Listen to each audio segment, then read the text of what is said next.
ಸಾಧಾರಣ ಕಾಲದ 13ನೆಯ ಶುಕ್ರವಾರ. ಮೊದಲನೆಯ ವಾಚನ ಆದಿಕಾಂಡದಿಂದ ವಾಚನ. ಸಾರಳು 127 ವರ್ಷ ಬದುಕಿದಳು. ಇಷ್ಟು ವರ್ಷಗಳಾದ ಮೇಲೆ ಆಕೆ ಕಾನಾನ್ ನಾಡಿನ ಹೆಬ್ರೋನ್ ಎಂಬ ಕಿರ್ಯತರ್ಬದಲ್ಲಿ ಕಾಲವಾದಳು.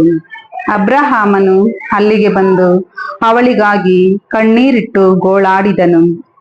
ಅನಂತರ ಅವನು ಶವದ ಬಳಿಯಿಂದ ಎದ್ದು ಹಿತಿಯರ ಬಳಿಗೆ ಬಂದು, ನಿಮ್ಮ ಮಧ್ಯೆ ನಾನೊಬ್ಬ ಹೊರನಾಡಿಗ, ಒಬ್ಬ ಪ್ರವಾಸಿ, ಮೃತಳಾಗಿರುವ ನನ್ನ ಪತ್ನಿಯನ್ನು ಸಮಾಧಿ ಮಾಡಲು ಸ್ವಲ್ಪ ಜಮೀನನ್ನು ನನ್ನ ಸ್ವಂತಕ್ಕೆ ಕೊಡಬೇಕೆಂದು ಕೇಳಿಕೊಳ್ಳುತ್ತೇನೆ ಎಂದನು.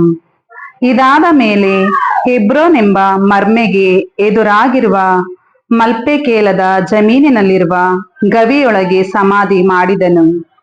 ಅಬ್ರಹಾಮನು ಆಗ ತುಂಬು ವಯಸ್ಸಿನ ಮುದುಕ.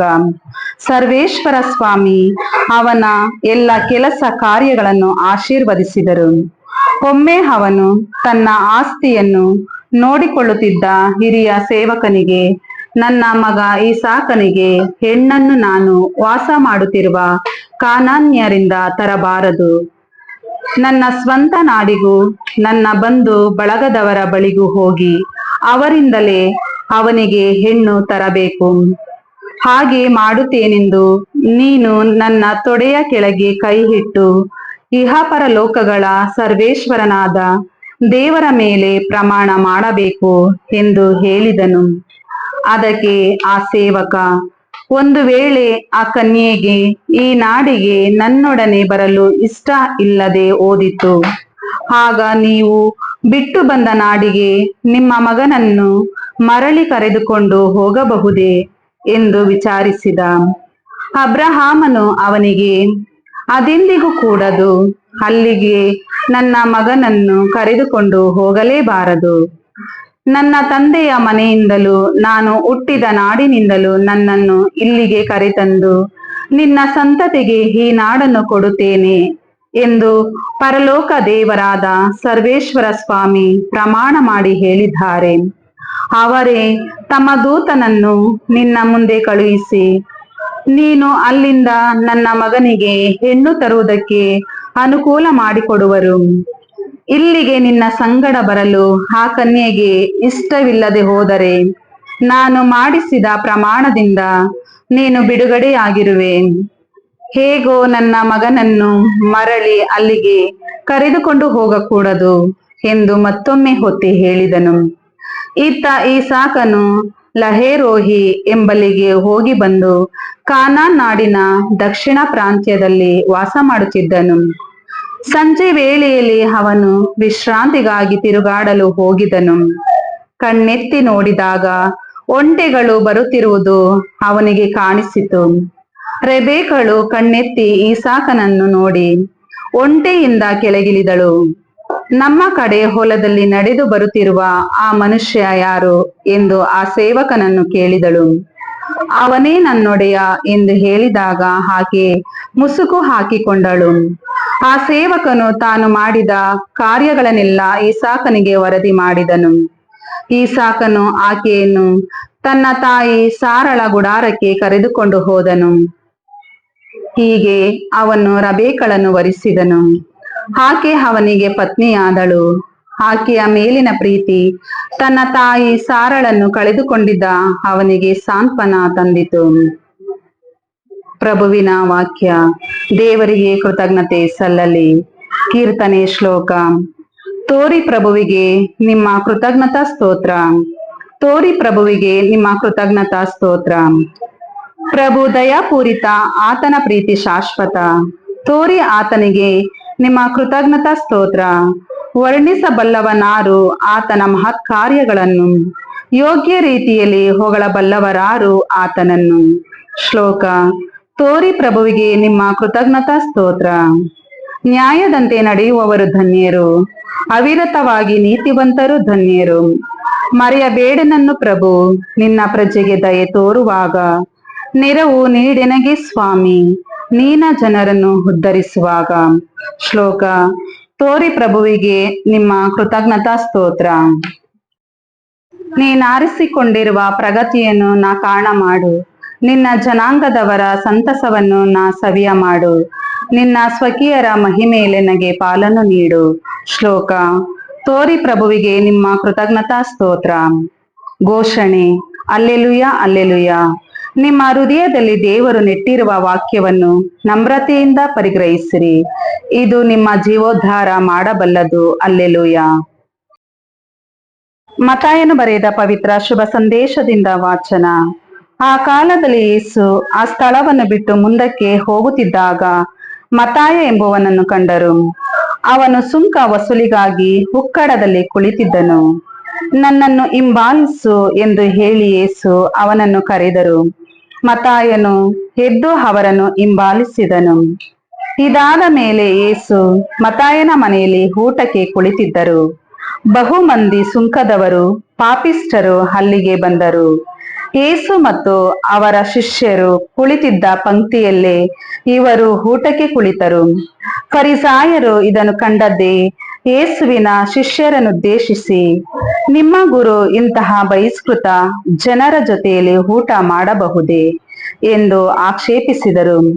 ಇದನ್ನು ಕೇಳಿಸಿಕೊಂಡ ಯೇಸು, ವೈದ್ಯನ ಅವಶ್ಯಕತೆ ಇರುವುದು ರೋಗಿಗಳಿಗೆ, ಆರೋಗ್ಯವಂತರಿಗಲ್ಲ. ನೀವು ಹೋಗಿ, ನನಗೆ ಬೇಕಾದುದು ದಯೆ, ಯಜ್ಞ ಬಲಿಯಲ್ಲ ಎಂದು ಪವಿತ್ರ ಗ್ರಂಥದಲ್ಲಿ ಬರೆದಿರುವ ವಾಕ್ಯದ ಅರ್ಥವನ್ನು ಕಲಿತುಕೊಳ್ಳಿ. ನಾನು ಕರೆಯಲು ಬಂದಿರುವುದು ಧರ್ಮಿಷ್ಠರನ್ನಲ್ಲ, ಪಾಪಿಷ್ಠರನ್ನು ಎಂದರು. ಪ್ರಭುವಿನ ಶುಭ ಸಂದೇಶ. ಕ್ರಿಸ್ತರೇ ನಿಮಗೆ ಸ್ತುತಿ ಸಲ್ಲಲಿ.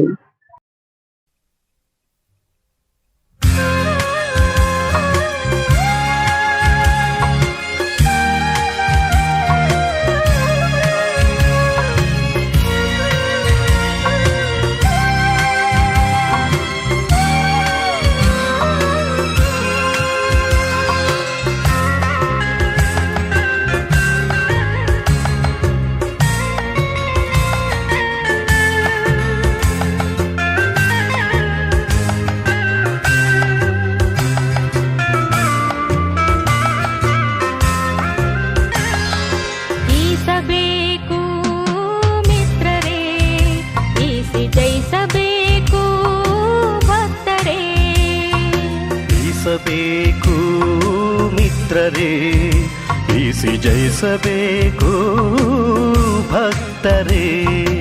ಈಸಬೇಕಾದರೆ ಜಯಿಸಬೇಕಾದರೆ ಆಗಬೇಕು ಕ್ರಿಸ್ತನೇ, ಕ್ರಿಸ್ತನೇ ನಮ್ಮ ಜೀವನಾಡಿ. ಆಗಬೇಕು ಕ್ರಿಸ್ತನೇ, ಕ್ರಿಸ್ತನೇ ನಮ್ಮ ಜೀವನಾಡಿ. ಇದುವೆ ಸಂತ ಪೌಲರ ನುಡಿ, ಇದುವೆ ಸಂತ ಪೌಲರ ನುಡಿ.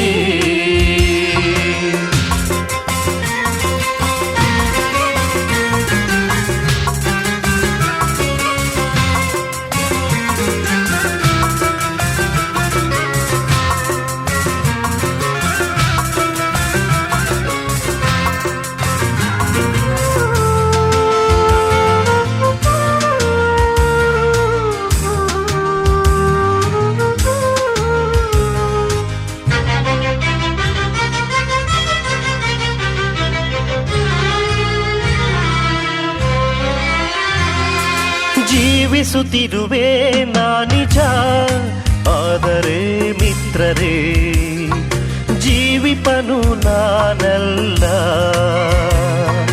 ಜೀವಿಸುತ್ತಿರುವೆ ನಾನಿಜ, ಆದರೆ ಮಿತ್ರರೇ ಜೀವಿಪನು ನಾನಲ್ಲ. ಕ್ರಿಸ್ತನೇ ನನ್ನುಸಿರು, ಕ್ರಿಸ್ತನೇ ನನ್ನುಸಿರು, ಕ್ರಿಸ್ತನೇ ನನ್ನಲ್ಲಿ ಜೀವಿಸುವಾತ. ಇದುವೆ ಸಂತ ಪೌಲರ ನುಡಿ, ಇದುವೆ ಸಂತ ಪೌಲರ ನುಡಿ. ಈಸಬೇಕು ಮಿತ್ರರೇ, ಈಸಿ ಜಯಿಸಬೇಕು ಭಕ್ತರೇ.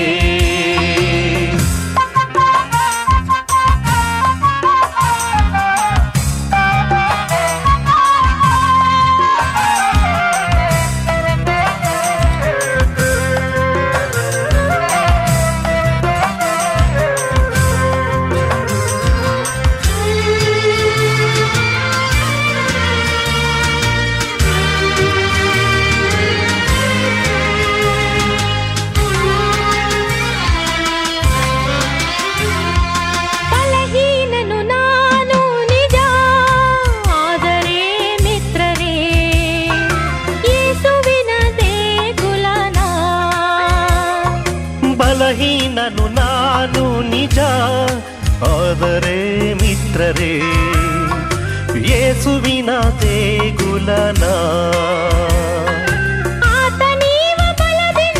ಆತನೀವ ಬಲದಿಂದ ಸರ್ವವನ್ನು ನಾನು ಸಾಧಿಸಬಲ್ಲೆ. ಇದುವೆ ಸಂತ ಪೌಲರ ನುಡಿ, ಇದುವೆ ಸಂತ ಪೌಲರ ನುಡಿ. ಈಸಬೇಕು ಮಿತ್ರರೇ, ಈಸಿ ಜಯಿಸಬೇಕು ಭಕ್ತರೇ.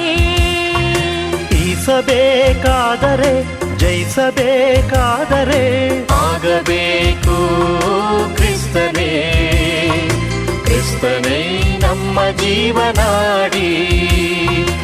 ಆಗಬೇಕು ಕ್ರಿಸ್ತನೇ, ಕ್ರಿಸ್ತನೇ ನಮ್ಮ ಜೀವನಾಡಿ. ಇದುವೆ ಸಂತ ಪೌಲರ ನುಡಿ, ಇದುವೆ ಸಂತ ಪೌಲರ ನುಡಿ.